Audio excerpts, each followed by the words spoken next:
Hello there, again. Glad you're back. Easter Monday, so I'm impressed that you're even here at all. I recognise we're not really having, a long weekend in Paris this particular Easter, but the fact that we're still on lockdown and the fact that we're still socially isolating, you still have that question of once you've had all the Easter stuff, once you're kind of remembered all the events, what do you come back to? What do you kind of do now? I think you go back to what Jesus did for those 3 years, and he basically talked to people, interacted with people. He did miracles, he had fights with the Pharisees, but the thing he did above all else was tell stories and try to interact with people on that basis. If you like parables, and lots of people do, I guess you've got a choice. It's either Luke 15, the lost coin, the lost son, the lost sheep. But I think for my money, Matthew 13 is still the one that's sort of where we need to focus. The parable of the sower, the parable of the weeds, the parable of leaven, the parable of the net, the parable of the pearl of great price, the hidden treasure. There's a lot of parables, and what's significant about the chapter in particular is the fact that the parable of the sower and the parable of the weeds are both explained to the disciples, not to the public. And it's that sense of what does he say to people who are interested but still kind of not sure, engaging but not deciding. What he says are stories taken from everyday life. A farmer ploughing the land, a woman looking for a lost coin or baking some bread, a fisherman hauling in nets. He's talking about everyday stuff, but he brings out of the message, he brings out of the situation a message, and then, well, going on the basis of Matthew 13, at the end of the parable of the weeds, the parable of the sower, he finishes with verse 9. So this is Matthew 13, verse 9. Who has ears, let him hear.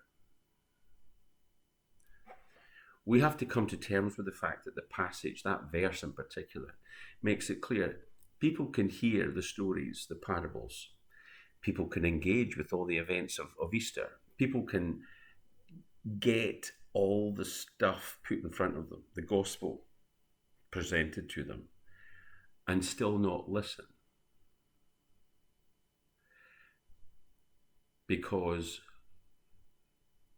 internalizing, personalizing, making the message specific to yourself, in a real sense, hearing is tough. Let me illustrate my point. I got this for my birthday. I know, look at my family. Hey, this is what I get for my birthday. The fact is, it looks a whole lot less than what it is. This comes with a wee thing that you stick in at the back of the television. And basically, I put these headphones in, and I get my own little personalised volume control on what comes out the TV. Everyone else is on volume kind of like 15, and I'm on volume, 55, because I need to tell you, you probably know already, but I'm telling you on the basis that it's always difficult to tell stuff that you don't really want to share. My hearing's not that great. I mean, you could have probably spotted that if you come into our kind of family room and watching the television and the volume's at, 47, and everyone else is wearing earmuffs to reduce the sound. And I'm saying, the trouble with people today is they just don't speak clearly enough. That kind of situation. And so, what this is, and it is phenomenal, by the way, as in, I realise, world isn't just all about technology, but when it works, oh man, technology is just amazing. So everyone else has got the volume of the TV at normal, and I've got what I need, and I've got, in other words, in other words, it's not nice to admit that you haven't exactly heard what everyone else in the room has heard. The question about the gospel is, it is all about hearing.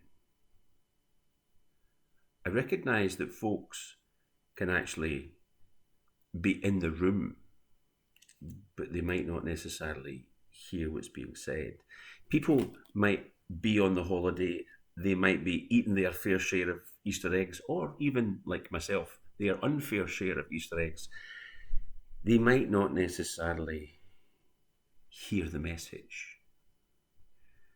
And so, as we, in one sense, bring Easter to a close and get on with the business of trying to cope with this lockdown, in one sense, we carry on where Jesus left off.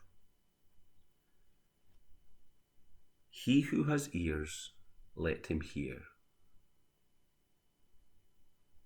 It's not always easy for anyone, maybe not for you,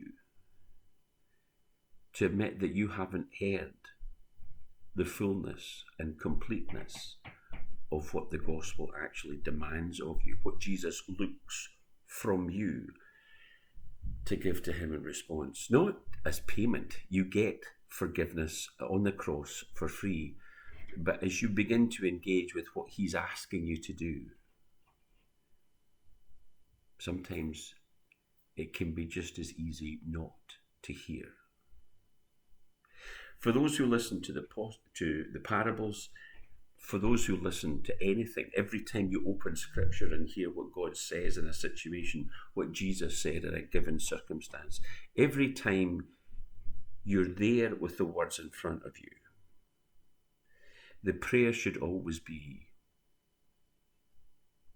that if we have the ears to hear, may I truly hear it. What did Jesus say to you over the time of the Holy Week, through Good Friday, on Easter Saturday, on Easter Sunday? Did you hear it and then just move on?